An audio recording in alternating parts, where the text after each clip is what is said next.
जय श्री राम दोस्तों, Shri Ram institute of competition के यूट्यूब चैनल में आपका स्वागत है। दोस्तों, जिसने खुद को खर्च किया है, लोगों ने उसी को गूगल पर सर्च किया है।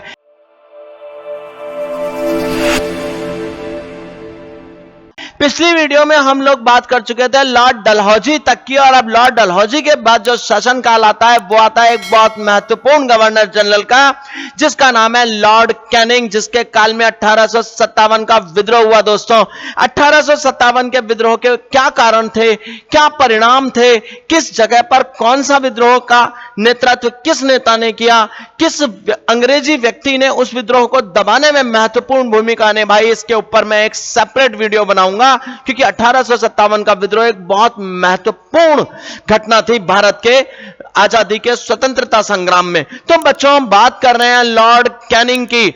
1856 से 1862 तक, पॉइंट टू बी नोटेड, इसका कार्यकाल याद कर लीजिए। 1856 से 1862 तक लॉर्ड कैनिंग भारत में कंपनी के द्वारा नियुक्त थे, अंतिम गवर्नर जनरल थे और पहले वायसराय थे। हुआ क्या बच्चों कि अभी तक भारत का शासन कंपनी संभाल रही थी, तो कंपनी के अधीन जो सर्वोच्च पद होता था वो गवर्नर जनरल होता था। लेकिन 1857 के बाद ब्रिटिश सम्राट के अधीन इनको जो नियुक्त किया गया वो भारत के पहले वायसराय के तौर पर नियुक्त किया गया। तो बच्चों, ध्यान रखने की बात है कि एक ही व्यक्ति के दो पदों का नाम दिया गया। पहले क्या है, ये भारत में कंपनी द्वारा नियुक्त अंतिम गवर्नर जनरल, और ब्रिटिश सम्राट के अधीन भारत के पहले वायसराय। ठीक है बच्चों, कैनिंग के काल में ही 1857 का ऐतिहासिक सैनिक विद्रोह घटित हुआ। बच्चों, इस विद्रोह के बाद जो प्रशासनिक सुधार किए गए, उसके तहत कंपनी के हाथों से ना भारत का शासन ब्रिटिश क्राउन के या ब्रिटिश सरकार के अधीन दे दिया गया। बच्चों, अब क्या होता है, अंग्रेजी सेना में भारतीय सैनिकों की संख्या भी इन्हीं के काल में घटाई गई। सबसे बड़ी बात, तोप खाने का अधिकार भी छीन लिया गया। बच्चों, इनके काल की एक और बहुत महत्वपूर्ण घटना है विधवा पुनर्विवाह। इससे पहले विधवा के पुनर्विवाह के बारे में बात नहीं की जाती थी। इसी समय सन 1856 में विधवा पुनर्विवाह अधिनियम पास किया गया। किसके काल में पास किया गया? लॉर्ड कैनिंग के पास में हुआ। अब बच्चों, इस अधिनियम के तहत एक विधवा दोबारा से वैवाहिक जीवन बिता सकती थी, दोबारा से शादी कर सकती थी। बच्चों, कैनिंग के काल में ही 1856 में Indian high court act, point to be noted, Indian high court act 1856 में लॉर्ड कैनिंग के काल में हुआ। क्या महत्वपूर्ण तथ्य है इसका? इस एक्ट के द्वारा ही बच्चों बॉम्बे, कलकत्ता, मद्रास में एक एक हाई कोर्ट की स्थापना हुई। तो बच्चों, मैंने आप लोगों को क्या क्या बात बताई? सबसे पहले अंतिम गवर्नर जनरल है, पहले वायसराय हैं, 1857 का विद्रोह इनके काल में होता है। ठीक है ना बच्चों? विधवा पुनर्विवाह इनके काल में होता है, और उसके बाद बंबई, कलकत्ता और मद्रास में एक एक हाई कोर्ट किसके काल में स्थापित होता है? लॉर्ड कैनिंग के काल में। बच्चों, कैनिंग ने ही मैकाले द्वारा की जो प्रारूपित दंड संहिता थी 1858 में, उसको कानून का रूप दे दिया, उसे कानून बना दिया। 1859 में 1859 में ये क्या करते हैं बच्चों? अपराध विज्ञान संहिता लागू करते हैं। 1859 में अपराध विज्ञान संहिता किसके काल में लागू हुई है? कैनिंग के काल में बच्चों। और महत्वपूर्ण बात बच्चों, 1861 में 1861 में ये इंडियन काउंसिल एक्ट को लागू कर देते हैं, इंडियन काउंसिल एक्ट को, और पोर्टफोलियो प्रणाली भी इन्हीं के काल में होती है। अब बच्चों, आप लोगों को मैंने बताया था लॉर्ड डलहौजी ने, कि लॉर्ड डलहौजी ने डॉक्ट्रिन ऑफ लैप्स, जिसे हम कहते थे व्यवगत सिद्धांत, जिसे हम कहते थे लाम नीति, जिसे हम कहते थे हड़प नीति, जिसे हम कहते थे राज्यालय नीति। मैंने कहा था एक नीति के बहुत सारे नाम हैं और हर बार अलग नाम से ये पेपरों में आता है, लेकिन इंग्लिश में इसका एक ही नाम होता है, डॉक्ट्रिन ऑफ लैप्स। मैं आपको पिछली वीडियो में बता चुका हूं, डॉक्ट्रिन ऑफ लैप्स के तहत यह था कि जिस भी राजा का या महाराजा का या महारानी का अपनी खुद की संतान नहीं होगी, वो किसी भी अन्य व्यक्ति को गोद लेकर अपना उत्तराधिकारी नहीं बना सकती। आपको पता होना चाहिए कि रानी लक्ष्मीबाई का भी अपना कोई पुत्र नहीं था। उन्होंने अपने एक पुत्र को, दत्तक पुत्र को गोद लिया था, जिसको डलहौजी ने मानने से मना कर दिया और ब्रिटिश साम्राज्य ने झांसी का साम्राज्य हड़पने की साजिशें रची। तो डॉक्ट्रिन ऑफ लैप्स ये था, जो कि किसने लागू किया था? डलहौजी ने। लॉर्ड कैनिंग ने डलहौजी के इस डॉक्ट्रिन ऑफ लैप्स यानी राज्य विलय या हड़प नीति को समाप्त कर दिया। बच्चों, इसने भारत में रेलवे लाइनें बनवाई, सड़कें बनवाई और नहरों का निर्माण भी करवाया। बच्चों, अब लॉर्ड कैनिंग के काल में ही जो महान अर्थशास्त्री थे जॉन विल्सन, ठीक है, वो भारत आए थे। बच्चों, इसने क्या किया? इसकी सलाह पर, ब्रिटिश अर्थशास्त्री जॉन विल्सन की सलाह पर 500 रुपए से ज्यादा आय पर इनकम टैक्स लगा दिया। बच्चों, इसने आयात पर 10% और निर्यात पर 4% टैक्स भी घोषित कर दिया। क्या कहा? महत्वपूर्ण घटना क्या कि जो विल्सन है, जॉन विल्सन, उनकी सलाह पर 500 रुपए से ज्यादा आय पर क्या लगा दिया गया? इनकम टैक्स लगा दिया गया। आयात पे 10% टैक्स लगा दिया गया और निर्यात पर 4% टैक्स लगा दिया गया। ठीक है बच्चों, 1861 में इसके काल में भारतीय परिषद अधिनियम लागू हुआ। ठीक है ना। अब भारतीय परिषद अधिनियम के तहत जो गवर्नर जनरल के काउंसिल थे ना, उनकी संख्या 4 से बढ़ाकर 5 कर दी गई। बेटा, 4 से बढ़ाकर 5 कर दी गई गवर्नर जनरल के काउंसिल की संख्या। और जो लेजिस्लेटिव काउंसिल के सदस्यों की संख्या थी, उन्हें 4 से बढ़ाकर 12 कर दी गई। ठीक है ना। ठीक बच्चों, चलिए अब इनके बाद जो बात आती है, जो नए गवर्नर जनरल या वायसराय हमारे पास आते हैं, क्योंकि अब जितनी भी पोस्ट होंगी उन सबके नाम वायसराय होंगे और ये वायसराय चलेंगे 1947 तक। ठीक है ना बच्चों। अंतिम वायसराय होंगे हमारे लॉर्ड माउंटबेटन। अभी तक गवर्नर जनरल के बारे में बात चलती थी, लेकिन लॉर्ड कैनिंग के बाद से हम जिनको भी बोलेंगे वो वायसराय बोलेंगे। तो लॉर्ड एल्गिन के बारे में बात चलती है। चलिए, 1862-63 यानी बहुत छोटा सा कार्यकाल लॉर्ड एल्गिन का है।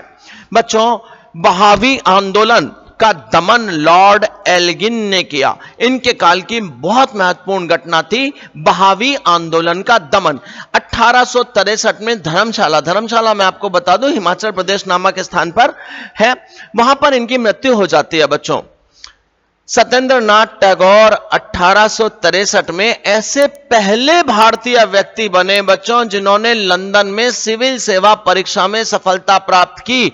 भारत के पहले व्यक्ति सत्येंद्रनाथ टैगोर, जिन्होंने 1863 में लंदन में सिविल सेवा परीक्षा में सफलता प्राप्त की थी। लॉर्ड एल्गिन का कार्यकाल बहुत शॉर्ट रहा, बहुत अल्प रहा, क्योंकि इसकी मृत्यु 1863 में हो गई। 1922 से लंदन के साथ साथ, यहां ये मैं आगे की बात बता रहा हूं आपको, 1922 से लंदन के साथ साथ इलाहाबाद में भी दोनों जगह सिविल सेवा का परीक्षा का आयोजन होने लगा। लेकिन इससे पहले कहां होती थी? देखिए इधर मैंने आप लोगों को बताया, सत्येंद्रनाथ टैगोर 1863 में पहले भारतीय बने जिन्होंने लंदन में सिविल सेवा परीक्षा में पास की। और आगे चलकर 1922 में लंदन के साथ साथ इलाहाबाद में भी सिविल सेवा परीक्षा का आयोजन होने लगेगा। इसके बाद जो लॉर्ड आते हैं उनका नाम है लॉर्ड लॉरेंस या सर जॉन लॉरेंस, जिनका कार्यकाल होगा 1864 से 1869।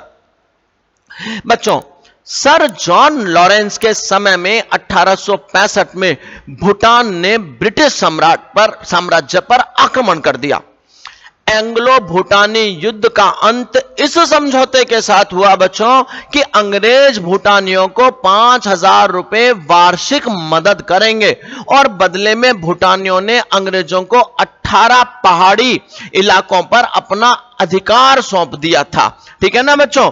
ठीक, तो अब क्या समझौता हुआ कि आंगल भूटानी, आंगल माने अंग्रेज, आंगल भूटानी युद्ध का अंत इस समझौते से हुआ कि अंग्रेज भूटानियों को 5,000 रुपए वार्षिक की सहायता देंगे और बदले में 18 पहाड़ी इलाकों पर अधिकार दे दिया गया बच्चों।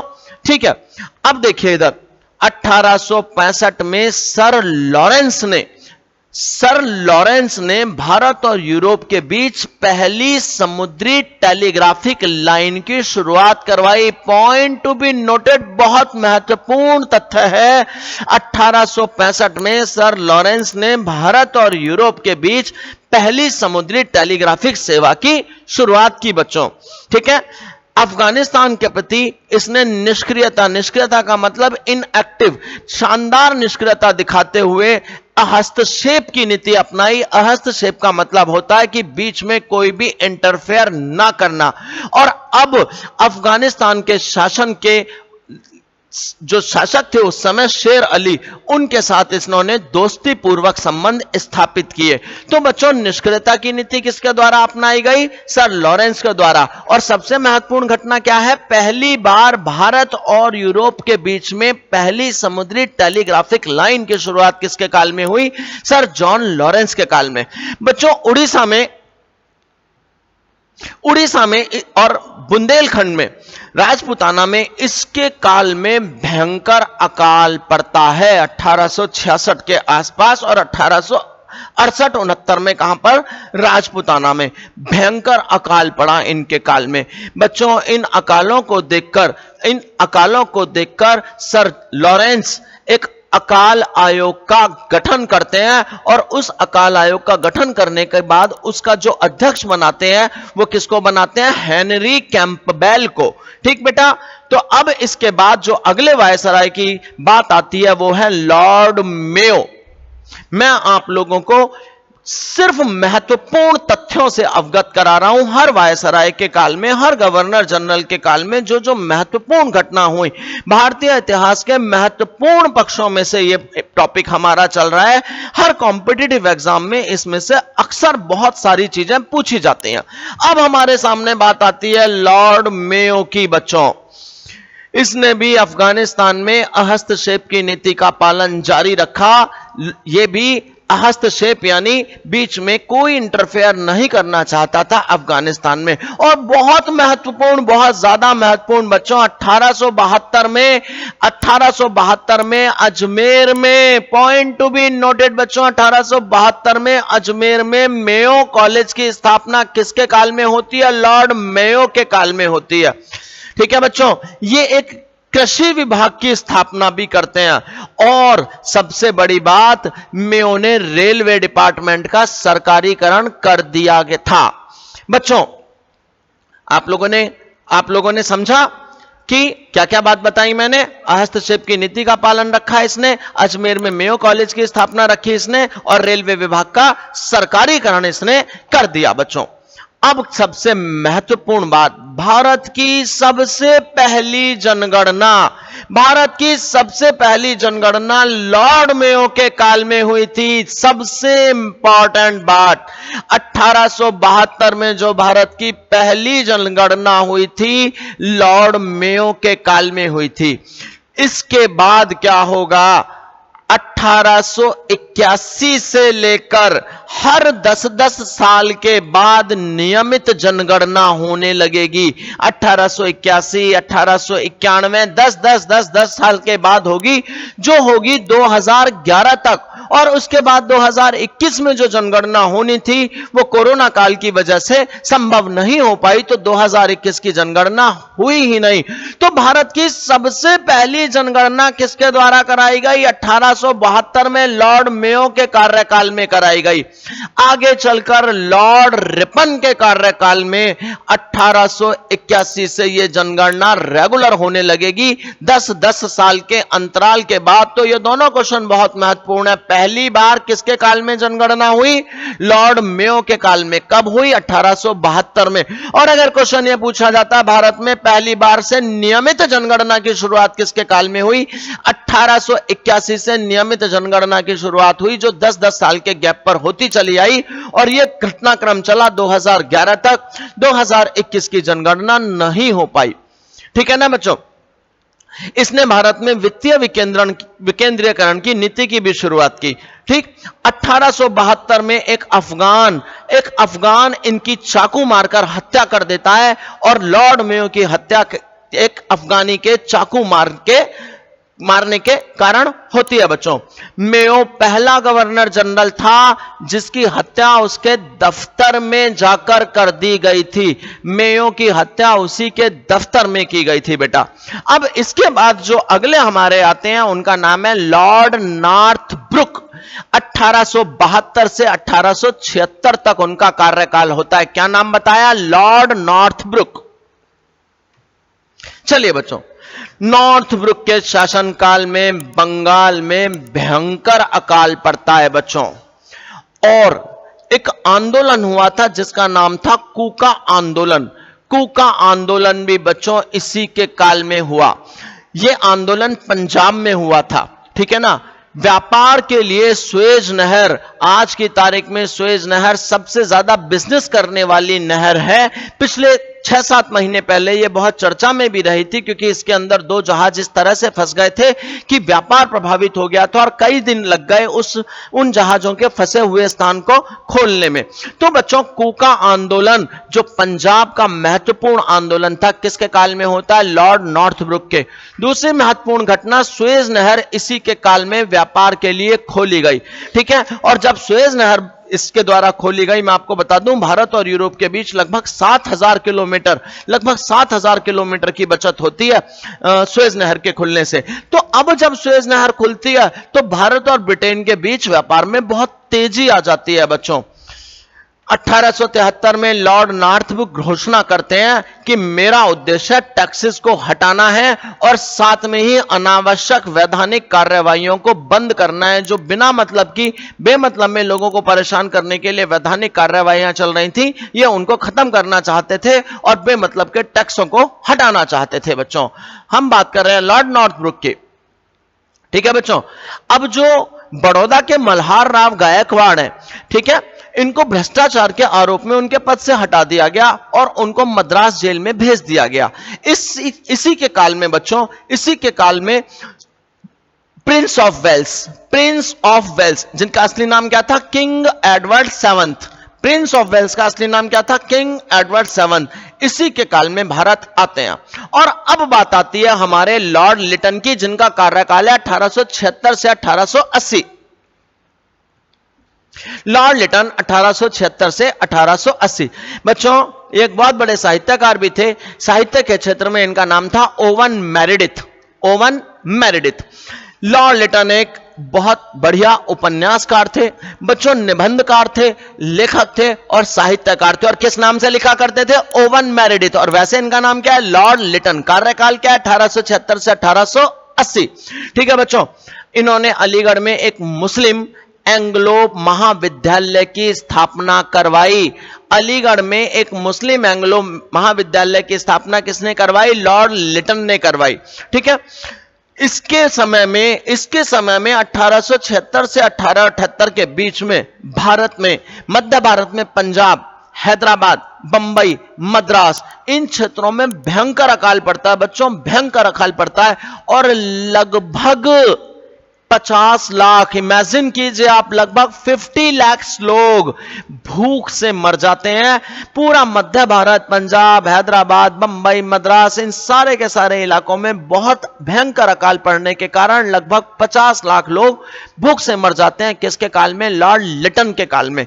लेकिन इससे भी ज्यादा एक और महत्वपूर्ण घटना आनी बाकी है। रिचर्ड स्टैची की अध्यक्षता में लिटन एक अकाल आयोग की स्थापना करते हैं बच्चों। अकाल आयोग की स्थापना किसके काल में हुई? लॉर्ड लिटन के काल में हुई, क्योंकि इन्हीं के काल में अकाल पड़ा है। और उस अकाल आयोग के अध्यक्ष कौन है? Richard Strachey.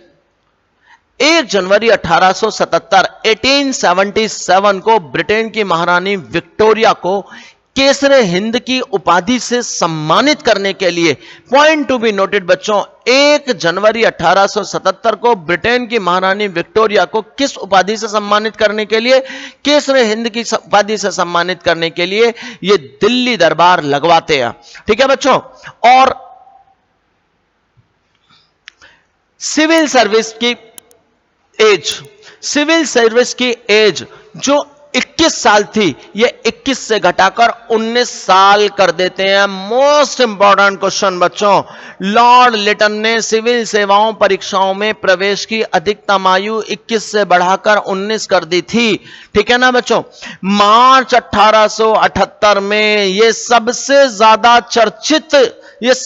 ज्यादा चर्चित घटना है। मार्च 1878 में लिटन ने वर्नाकुलर प्रेस एक्ट, जिसे भारतीय समाचार पत्र अधिनियम कहा जाता है, पास कर दिया। मोस्ट इंपॉर्टेंट बच्चों, भारतीय समाचार पत्र अधिनियम पास होने के बाद भारत के समाचार पत्रों पर इतने कठोर प्रतिबंध लगा दिए कि इसका एक बहुत बहुत बहुत स्ट्रांग तरीके से अपोज होने लगा, विरोध होने लगा।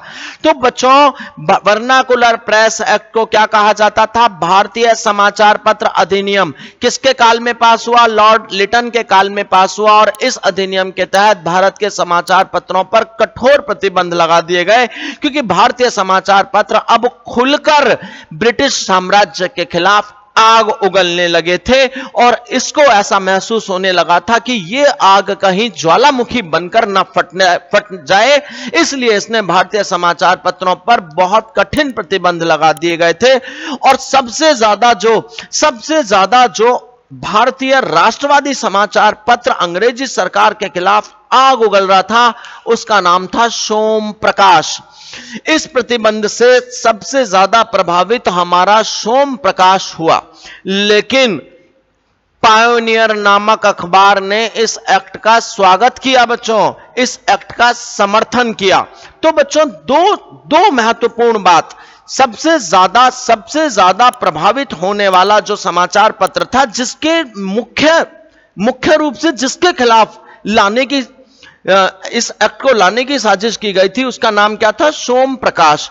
और कौन सा समाचार पत्र इसका समर्थन करता है? वर्नाकुलर प्रेस एक्ट का पायोनियर अखबार। दोनों अखबार आपके सामने पता होने चाहिए आपको।